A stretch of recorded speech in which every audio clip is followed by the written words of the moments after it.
Hello, everyone. It's Jerry, Old Guy Review, with some table talk. So, Shannon Vance and I were having a great discussion not too long ago, which brought up an excellent topic.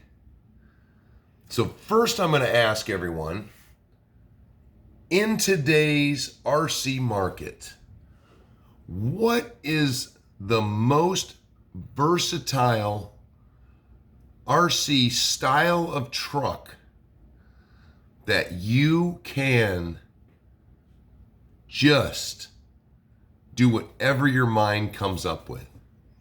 Now, there's a lot of options. You've got large scale, you've got small scale, you've got on-road, off-road cars. Let's narrow that one down. You've got stadium trucks. You've got, wow, there is a lot. You've got crawlers. You've got trail trucks. Man, I'm trying to think of buggies. You got the buggies. You've got I'm at a loss for the word for the vehicle, the two-wheel drive, buggy-ish, but we throw a little truck body on it. I used to have a few of those, but that one's escaping me. So think about it for a second. What do you think that you could, in your mind, design just a wild truck? Which one of those chassis would you use?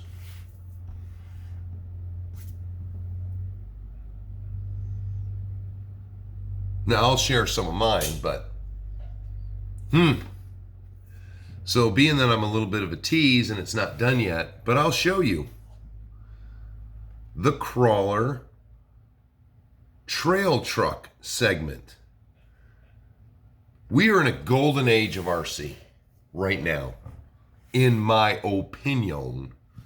And that is mine being that I have been in RC since the 80s.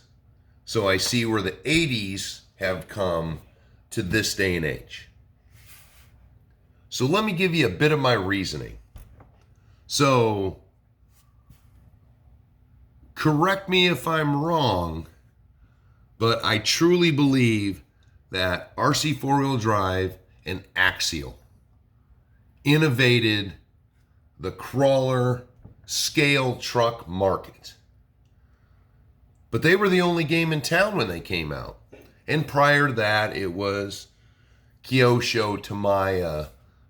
Tamiya and Kyosho were like my biggest trucks. Trucks, cars.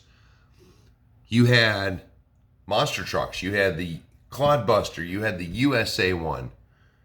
You couldn't swap any components on those two trucks. If you wanted to build those trucks into, those were the only parts you had, you would have to do some crazy, extensive modifications. Build your own parts. Build your own chassis. You know, eventually we started to get into aftermarket companies that were making chassis mainly for the Clodbuster. The drivetrain solid axle Clodbuster and the independent suspension that was on the USA one, Kyosho, nothing was compatible. So you had aftermarket companies that just targeted, you know, the Clodbuster mainly. That was the truck. But companies came out and there was some support and there was some modifications and aftermarket parts for the USA one, which I own both of them. And I still have a USA one chassis somewhere. It's got to be out in my shed in one of my overflow boxes of RC. But you couldn't just take two brands and you couldn't mix them up. Now, CC01, that was the closest. Tamiya always made, incredibly scaled trucks and cars. The bodies look great. The drivetrain, suspensions, whatever. It was just to fit the bill. So my CC01s, which I still love taking them out, driving them against the new trucks. But when axial RC four-wheel drive started coming out with solid axles, I guess I should take a step back. Now, the Tamiya Bruiser was pretty innovative for what it was, but there was nothing else, once again, to compete with it on its level. So they couldn't, you couldn't swap parts with that. But a lot of early Tamiya trucks were styled after real trucks. So we started there, went completely that way. Over here, now we wanted them to be, kind of keeping up with the times, but we were just going to go with independent fronts, kind of, solid axle rear ends, but they were not as adaptable as nowadays. So you couldn't take your CC01 axle without extensive modifications and try to make some kind of other truck for it. But when axial, this isn't an axial, but it's some eye candy and some teasing. This is MST, but this setup, I'm going to always say, and axial is always going to have that special place in my heart. When the SCX10 came out, it started this trend that from 08, 09 to now, there are so many companies, to include, let's throw out the big name, Vanquish. Their $1,000 truck is basically an SCX10 2 that they just redesigned and revamped and made their own components. Which brings me full circle back to the fact this MST right here, which, this one's got to be run through its paces when it's done. But meanwhile, say I wanted to upgrade, I've got this MST, I sit down and think about it. Now this one, I could go and buy all the fancy aftermarket parts that have been made for the SCX10. But why would I do that? They're already up to 3.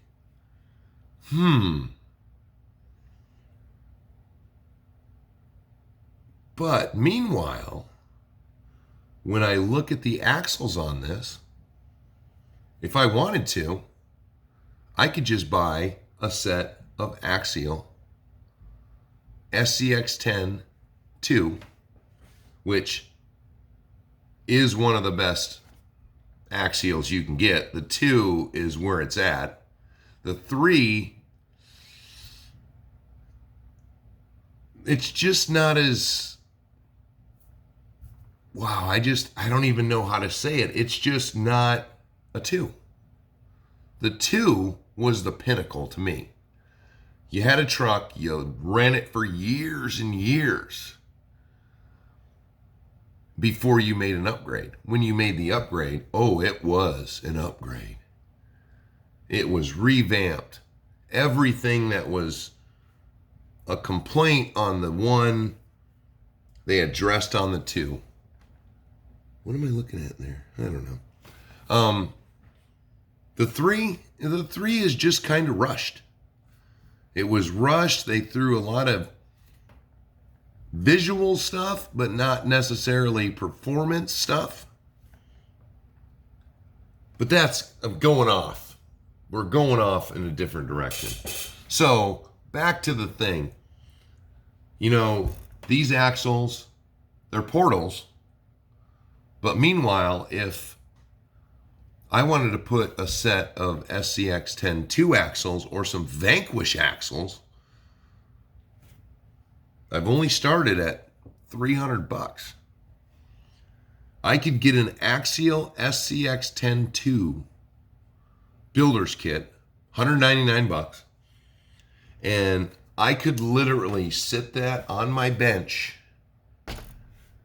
and I could use Vanquish axles. I could use Red Cat axles. Say I wanted to turn this into a monster truck. Oh, wait a minute. I already did that with an SCX 10-2. It was built as a crawler, using the same transmission, the same axles, with the beefy drivetrain, the bulletproof transmission. I took a rock crawler and it became a monster truck. Now, say I wanted to take this truck and I wanted a 1/8 scaled crawler or a 1/8 scale monster truck.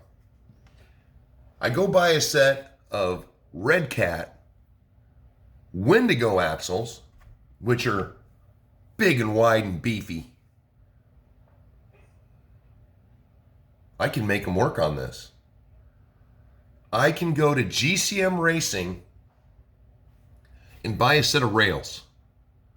And just for an example, so I want to throw a Vanquish transmission in it. Boom, I throw that in there. Now I want the biggest, widest axles on the cheap. Red Cat Wendigo. I like the battery tray from MST, so I'm going to keep it in there. I've got the frame rails from GCM, so I don't need to use the OG Axial SCX 10 style hoop, or I want to put a cantilever system on it. GCM Racing is going to give me some frame rails that are perfectly straight. They're going to have a ton of holes on the top curve section. I'm going to have a ton of holes down in the bottom here, and I'm going to have a ton of holes all the way back. I can take a set of rails, throw them on the bench, $120, buy the rails on the bench. Say I've got 2 trucks laying around that, man, you know what? I like different things on those different trucks. I'm going to put them all in this. And you know what?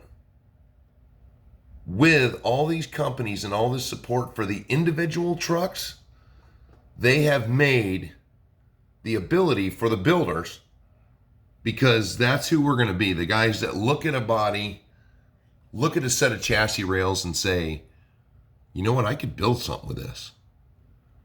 You're a builder. You are going to see what you can do.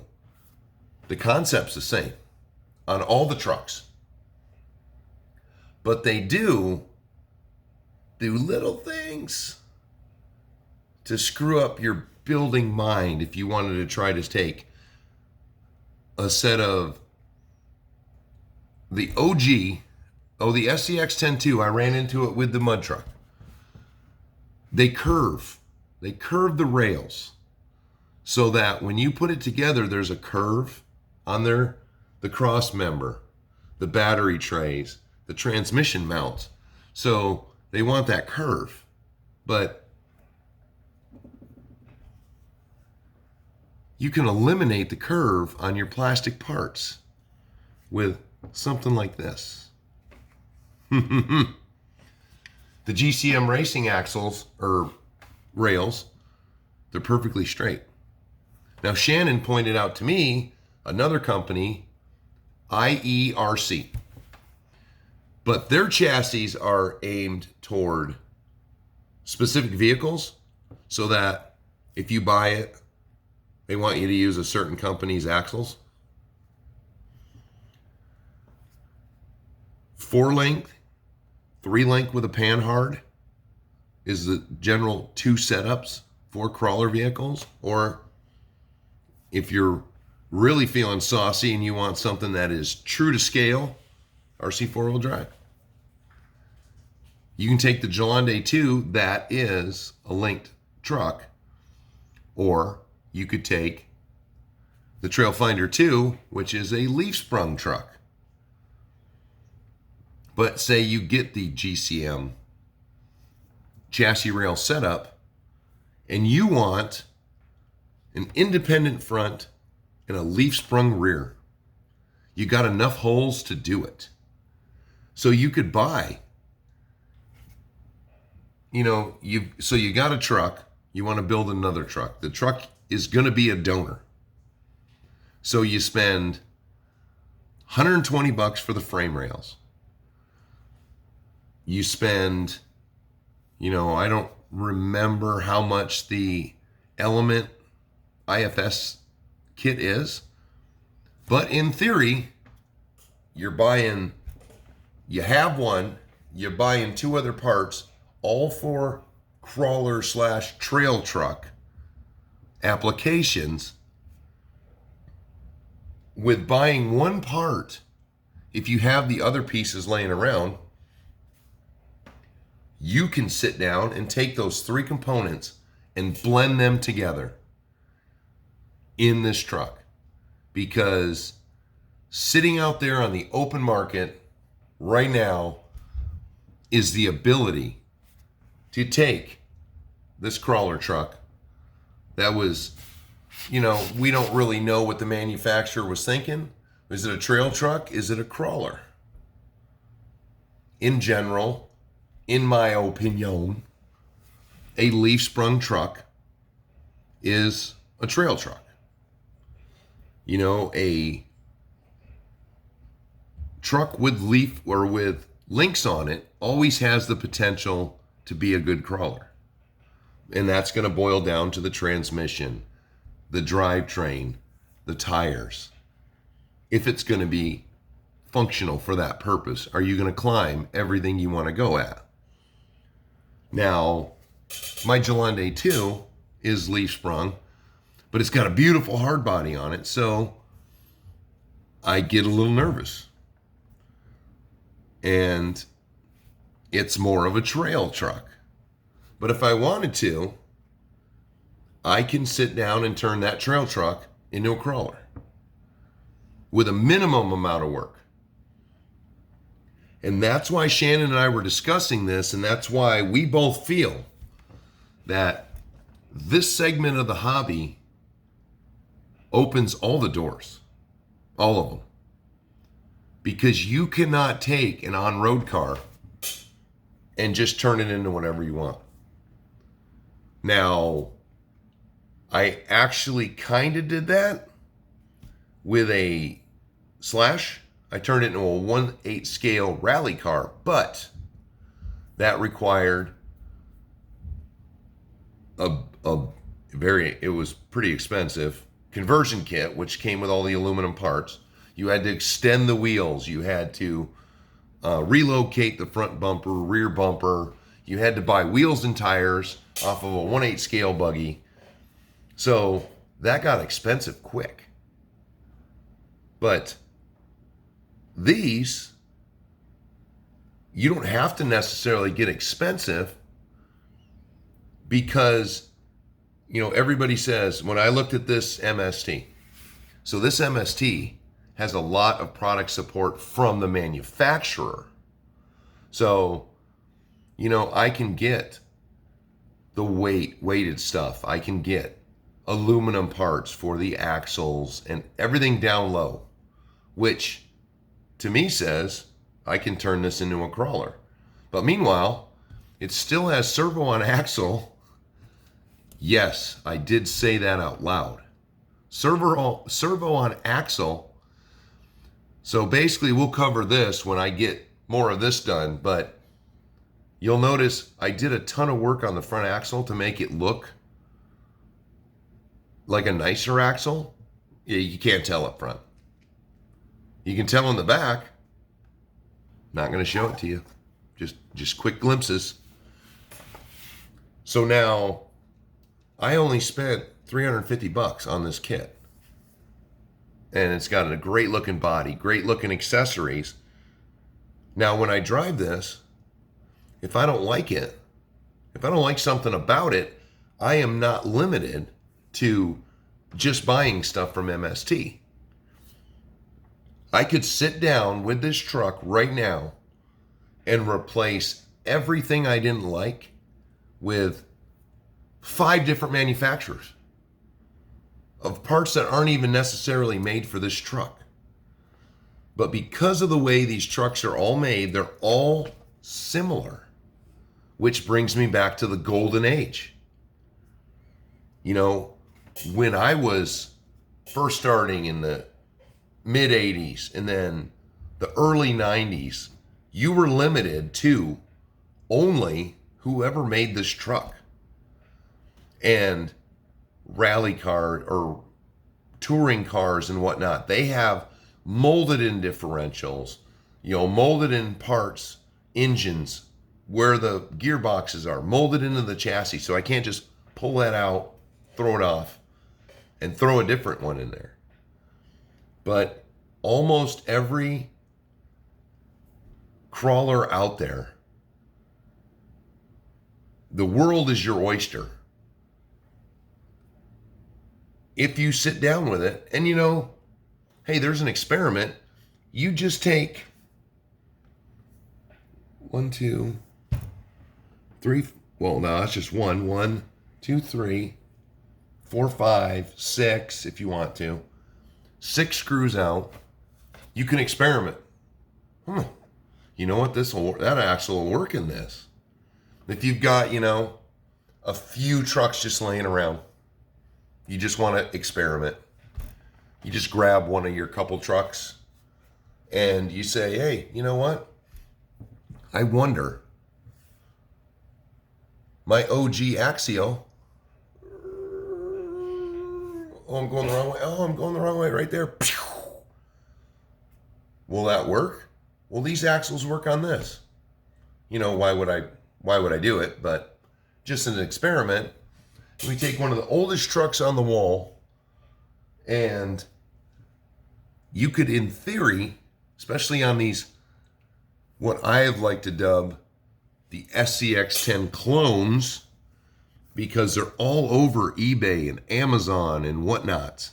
I would rather find a SCX10 2 clone, because like I said, I built a mud truck out of mine. I could really have a field day with that. It is still, to me, the SCX10 2 is still the ultimate platform for your build. That truck is bulletproof. And what I've got, so that's 1,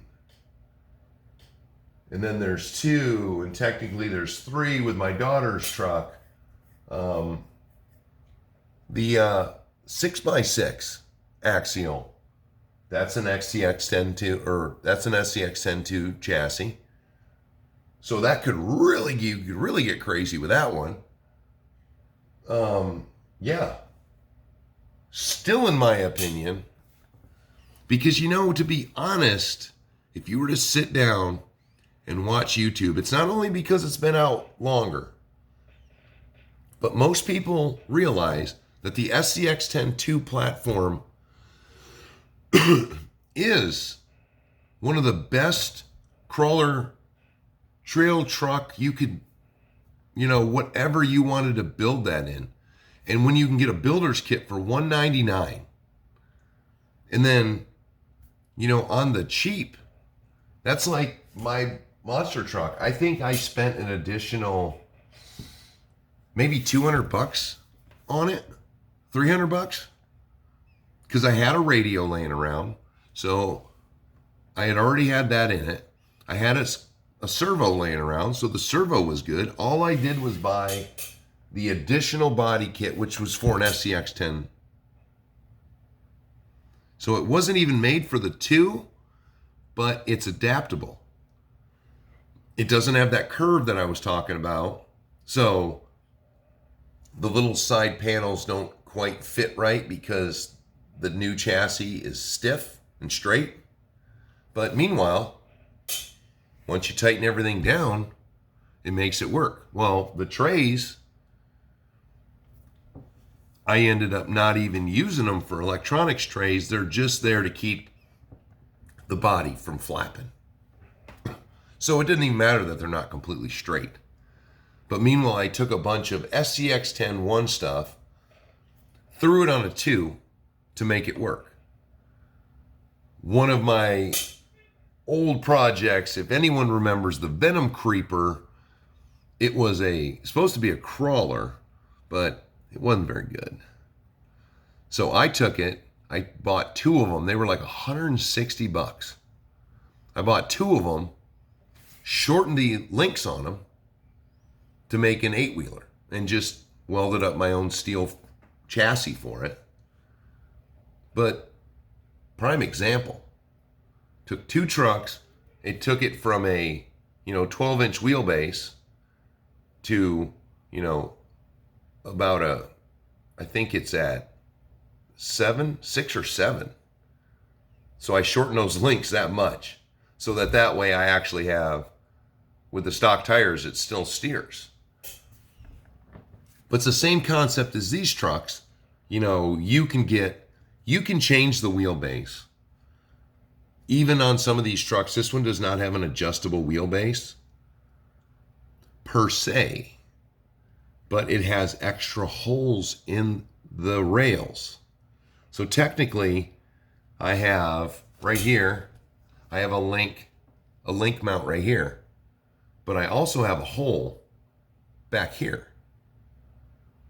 So I could take those and extend it. It's going to actually change the angle of the axle. So the approach angle on the axle would actually be more in line with the way the drive shaft should be. So it would actually possibly be, a little bit smoother. But I don't need to.